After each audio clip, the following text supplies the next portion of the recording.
Hey, welcome to another video. We're going to be taking a look at a ritual in this one. This is part of a quote-unquote series I'm doing where I look into some league mechanics I have not used before and test it out for a bit and give my thoughts.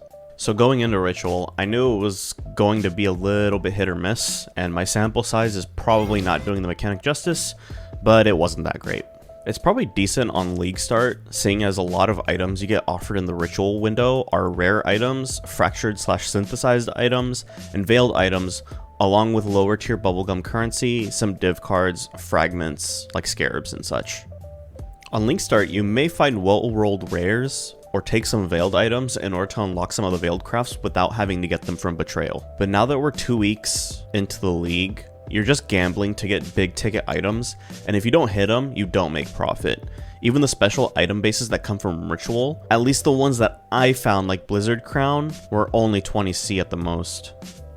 I actually ended up trying 2 different strategies to make ritual work at 2 different levels of investment, and I'll go over them now. First, I started with a medium-ish investment mapping strategy on Cemetery that revolved around killing a ton of mobs in the circle to get the most amount of favor I could get to hopefully do a ton of rerolls and find some good items. The strategy used delirium mirrors, abyss, breach, and even a little bit of blight, along with the ritual to hit 9 reward tiles on delirium and get a ton of favor for some rerolls inside the altars. Here's a quick look at the Atlas tree. We're gonna block off these league mechanics that we do not take. We're gonna grab immune response just for the pack size. Gonna come up here, take this delirium, take a little bit of beyond just for extra mobs. We're mostly going to be taking all the ritual nodes except for the ritual chance because we are forcing it with blood-filled vessels. Exarch. Come up here to the top, take a little bit of delirium, take extra abyss pack size, take extra breach pack size. Then we're going to use this new cryptic gateway that was added this league. Come over to the right. We have to block off, get an extra abyss chance, get extra breach chance, and extra mobs. We're going to take the 2 delve nodes just for extra character power, extra abyss pack size, and then we come over and take singular focus. And with singular focus, we're just gonna favorite Cemetery a ton and use the last favorite slot on Marshes because I think it is the best map that is connected to Cemetery, so we at least get some adjacent map drops. And this is gonna be the second setup. We're gonna take the Mirror of Delirium, a Blight encounter, an additional Abyss, and reroll once at Ritual Altars for free. We'll have a Blood-Filled Vessel, a Rusted Breach Scarab, a Polished Abyss Scarab, and a Polished Divination Scarab for extra Brothers Gifts chance. I would also recommend Chisel Alk Voling your maps because you are already investing a ton. An extra vol is kind of like whatever. Onto the mapping showcase. We are going to take Abyss as a Carrick mod, Exarch Altar, Sulfite. Have all the maps set up here.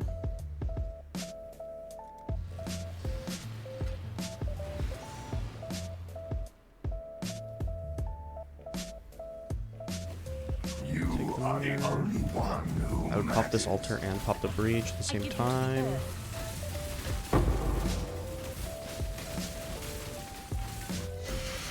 I really want to grab these sulfite veins pretty quickly to get the extra movement.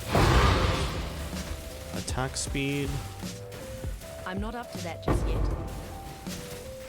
You're really going to want to clear out the area around the spawn early, just so you don't lose out on the delirium mirror.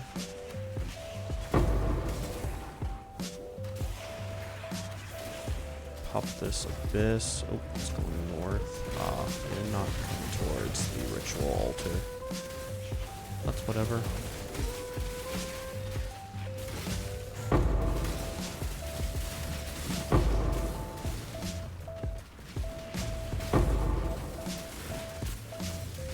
This map is going to take a while, just because of the amount of mechanics we spawn.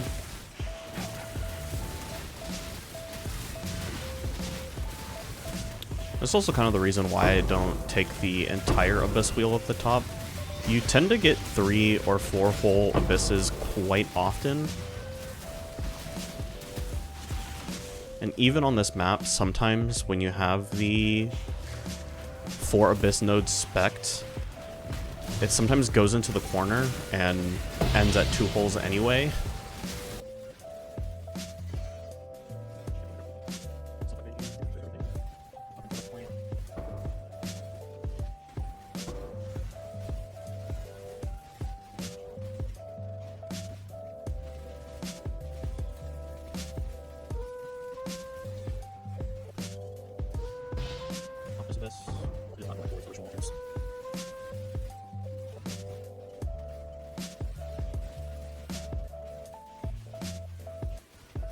So it's every map that we hit 9 or more tiles at delirium. It's kind of like if you can hit 9 or more tiles, it's pretty good.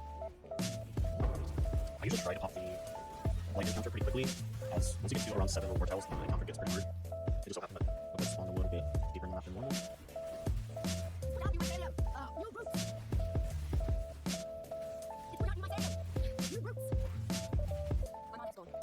Whatever. Should be fine.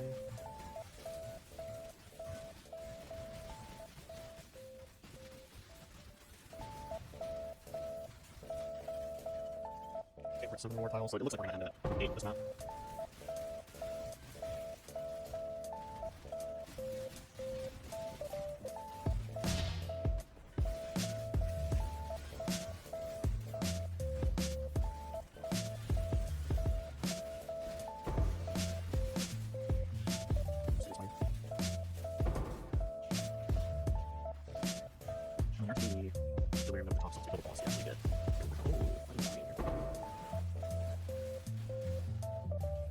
And then once I kill the boss, I usually look at the ritual.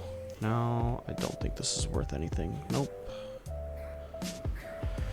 Gilded Ambush, that's pretty expensive, right? 8C. Let's go ahead and defer these 3. Reroll. Since you have a lot of rerolls, I would just focus on deferring until you get to the last reroll, just so you can see everything.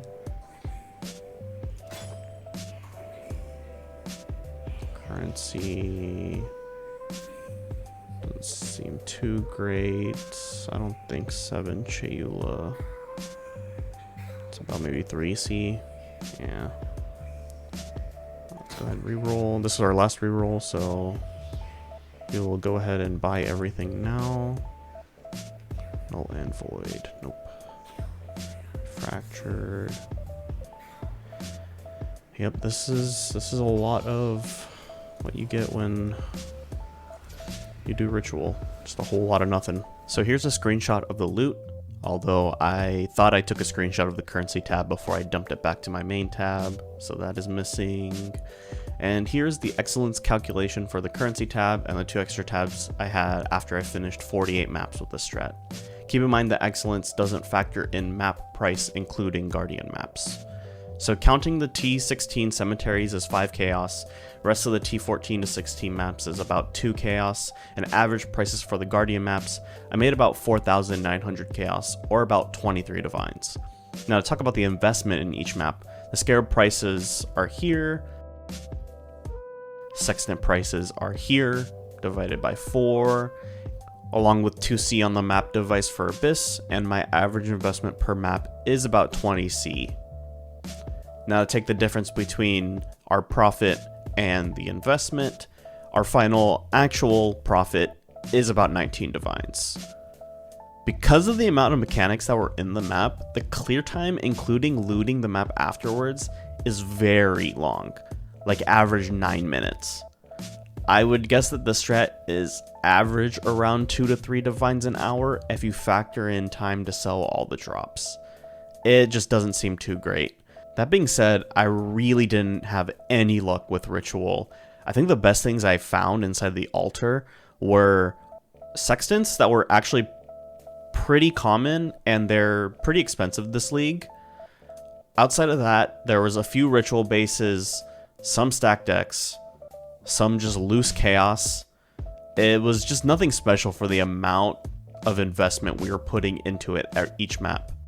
I wouldn't really recommend this strategy unless you like gambling and are willing to cut down on overall profits to continue this strategy for a long time until you finally get something big out of Ritual.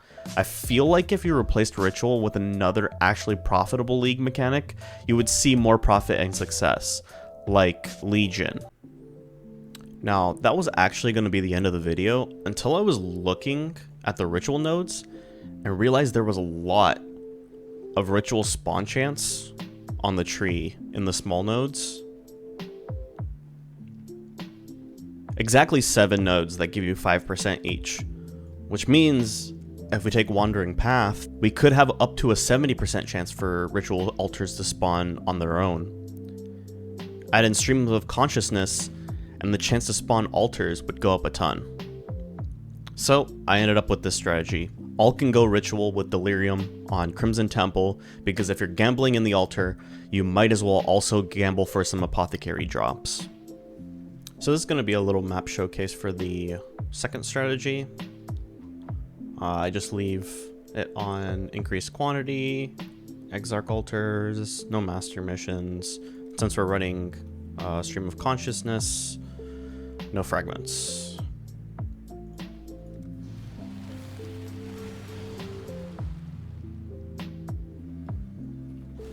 So no Delirium Mirror this time, but we have a Ritual altar. I'd like to pop this and then start the Ritual encounter. I love hunting. Yep, we're just gonna skip over all league mechanics we don't have any investment in. Until we slaughter you. For the actual strategy, My mana is gone. if you want to, you can actually invest in some Sextants because Stream of Consciousness doesn't stop you Do not worry, from this adding one is Sextants captured. We are right now to your taking Watchstones. So if you want to, I could recommend having 1 free reroll on altars because that Sextant's pretty cheap. It's only 5C for 4 uses. But you really only have 1 reroll with this strategy, so usually you have enough favor to spare a reroll.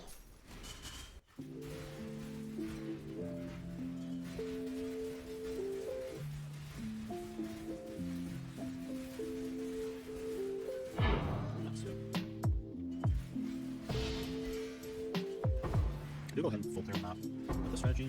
You get enough what's it called, map modifiers to actually make it so you get quite a bit of quantum rarity on the map. This might actually be a pretty good strategy if you like Magic Find. I don't personally like Magic Finding, so my character doesn't have any bit of it on, but that is up to you.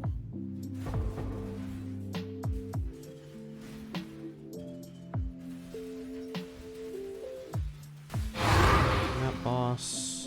Reliquary Scarab. 5C. We have quite a bit of tribute, so I would take these. The C's kind of whatever. I'll reroll here. Stormburst. I usually don't check the rares, but yeah, most of these aren't worth anything. I just take the fusings, take the bubblegum currency. Now, of course, with this strategy, my time spent in the map is a lot lower, as the only mechanics I'm stopping to do are Ritual and the really quick ones like Essence, Strongbox, and the like. I didn't really stop for most mechanics I didn't have some sort of investment in the Atlas tree for. Also, because we aren't spending a ton on Scarabs and Sextants, you don't have to stop and trade for these items, nor do you have to remember to slot in Sextants every 4 maps. Also, my luck was a bit better on the altars while doing this strategy. I found a stack of div cards that gave me 2 elevated Sextants that sold for about 100 chaos. I found about 2 copies of the Artist, and even found a 7 years bad luck drop on the ground. All in all, this is what the loot looks like from 48 maps of the strategy, and this is what the excellent tool prices it all at. Just like in my delve, shadow shaping forces the sulfur vents map to drop at least once during the map, which I personally think is the best map that's adjacent to Crimson Temple that I can at least run at a later date to get more Crimson Temple maps. Also, this happened. And this.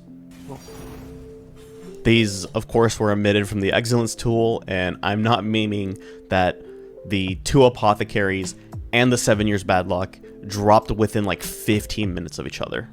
I'm ready to have horrible luck as I sit in my hideout and spam Chance Orbs to hopefully start my End League build that I'll end up probably dumping all my currency in to finish challenges on.